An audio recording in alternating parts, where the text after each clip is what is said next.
AP Chemistry, Unit 8.5, Acid-Base Titrations. Typically in a titration, a known concentration of a base is added to an unknown concentration of an acid, or vice versa. The volume of both solutions is measured and then used to calculate the unknown concentration of either the acid or the base.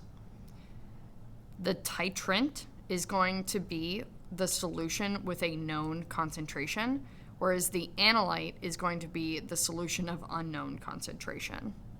In a typical titration, indicators are also used to help identify the equivalence point rather than just pH meters.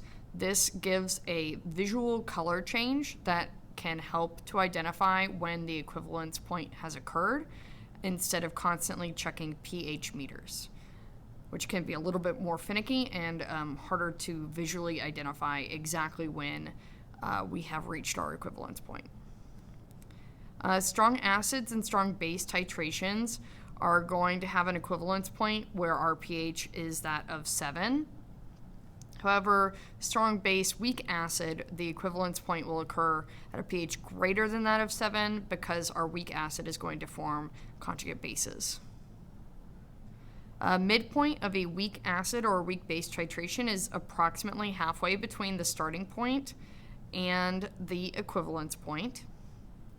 And this is when half of the acid has reacted and been replaced with the conjugate base. So this is when we have our weak acid and the concentration of the conjugate base be equal.